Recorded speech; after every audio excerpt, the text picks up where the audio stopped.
The Ultra series has no shortage of fantastic aliens, monsters, and mechs. Those of the original 1966 Ultraman TV series was the work of Toru Narita, and with Shin Ultraman being a reimagining of that show, it took several of Narita's characters and updated them for a new generation. Today we will take a look at a few of those kaiju, or as they're referred to in Shin Ultraman, S-Class species, and compare them to their original incarnations. This video can be viewed as a refresher for seasoned kaiju fans and a quick introduction for newcomers. And for another friendly reminder, there are spoilers ahead, so please exercise caution.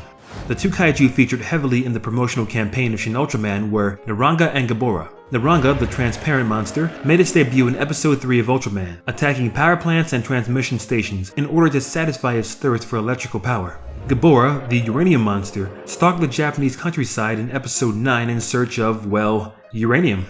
There's a lot more to say about these two, though before getting too invested into these guys, let's first cover other kaiju that appear in Shin Ultraman. These minor roles were a surprise, but since Tsuburaya Productions has already released the opening minute of the film, and that upload alone got over 1 million views within hours, the information I'm about to address should be fair game. Basically, the opening minute of Shin Ultraman is a montage featuring various kaiju from Ultra Q, the moody mystery kaiju series from the mid-60s.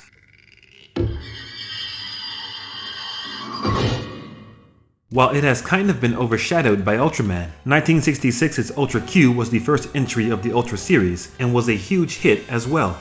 The inclusion of Ultra Q monsters in Shin Ultraman, and them attacking before the existence of the SSSP, or a rival of Ultraman, is a respectful nod to Ultra Q's place in reality as the predecessor of Ultraman, and works within the context of the story without needing prior knowledge for it to make sense. In short, monsters have become commonplace, a team is needed to stop them, Ultraman shows up, as simple as that. Still, the respect for Ultra Q is nice. Ultraman grew out of Ultra Q, bringing back familiar faces and reusing several of the kaiju suits from the earlier show. However, the connections the earliest entries of the Ultra series has to Toho Studios, the studio behind Godzilla, got a surprising amount of acknowledgement as well. In fact, the Shin Godzilla lookalike, Gomez, is an example of that. The original Gomez, which made its debut in the very first episode of Ultra Q, was a repurposed Godzilla suit borrowed from Toho, and the latest iteration is a cheeky reference to those roots, with the Godzilla of 1964's Ghidorah the three-headed monster, swapped out with the design from the most recent live-action Japanese Godzilla film, 2016's Shin Godzilla, a film from the same creative team as Shin Ultraman. Also, while far less obvious, both the bird kaiju in Ultra Q was the recycled and modified Rodan prop from the aforementioned 1964 film. And interestingly enough, this brings us back to the only two confirmed monsters prior to Shin Ultraman's release, Naranga and Gabora, which are clones of the burrowing monster, Baragon. Baragon, for those not in the know about the cute little guy, was a monster that made its debut as the antagonist of 1965's Frankenstein Conquers the World, the Toho epic directed by Ishiro Honda with special effects by Eiji Tsuburaya. Baragon would later be featured in 1968's Destroy All Monsters, and from then on become a permanent fixture of the Godzilla series, later appearing as a guardian monster in 2001's Godzilla, Mothra, and King Ghidorah, Giant Monsters All-Out Attack. So why are several Ultra Kaiju the modified suits of Toho characters?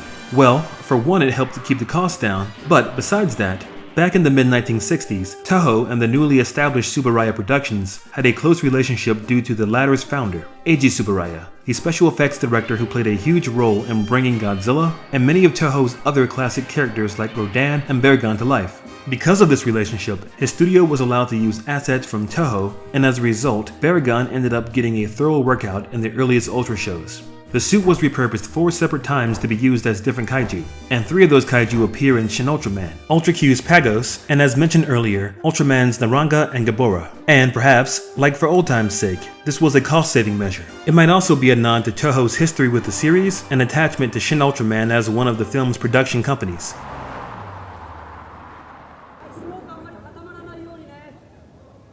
As a side note, it's a testament to the amazing creativity and personnel of Tsuburaya Productions that they were able to so quickly establish their own identity, even while building as much as they did off of Toho.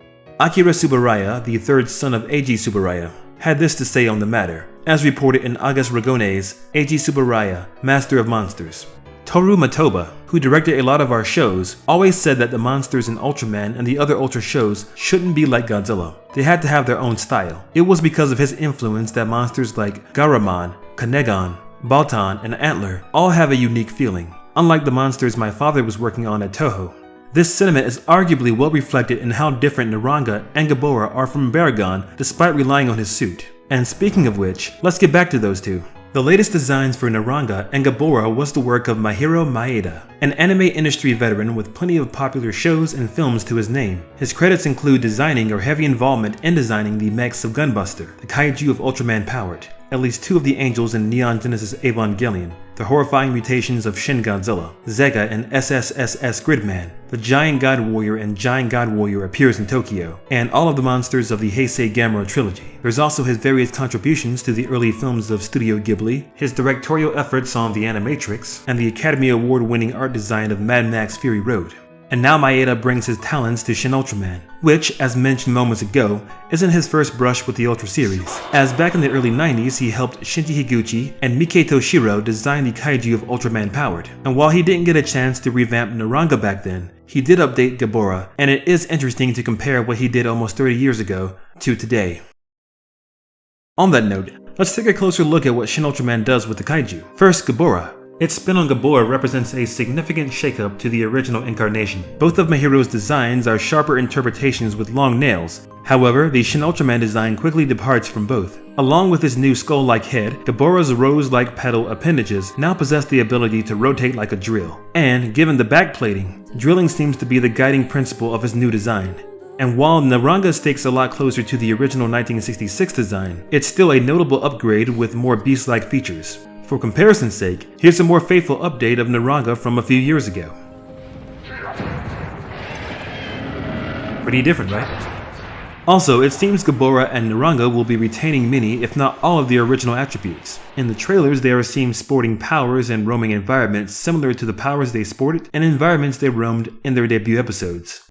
And that brings us to the action. It's no secret that one of Ultraman's biggest draws was always its fight scenes, and Shin Ultraman looks ready to satisfy that demand.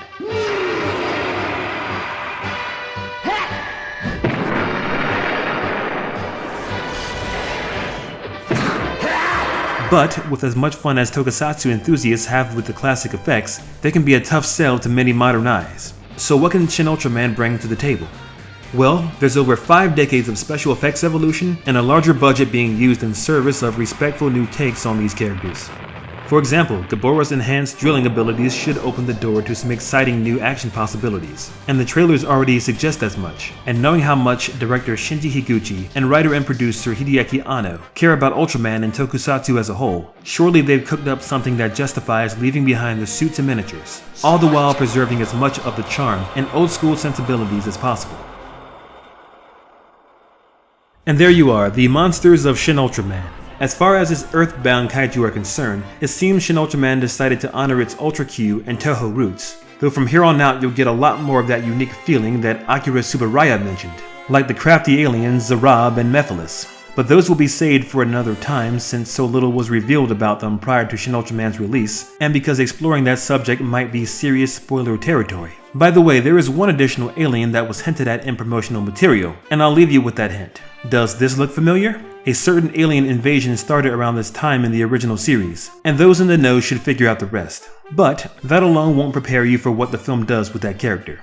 Anyway, what do you think about the Kaiju of Shin Ultraman? Who would you want to see in a sequel? Share those thoughts in the comments section below. And as always, thanks for watching and join us again next time. Take care. A few more things before I go. First, some love to the artist who made the thumbnail, Blah. He's a cool guy with neat art. If you would like to see more of what this talented guy can do, there's a link to his social media in the description below. Next, I would like to thank Kyudai Kino and Triblast for helping to make life easier. Kino hasn't made anything in a while, but he has plenty of videos on YouTube that offer thoughtful perspectives on giant monster media. Same with Triblast, but he focuses more on television tokusatsu and his stuff is in written form. You can find links to both of them below as well. Please be sure to check them all out. And on that note, for real this time, take it easy.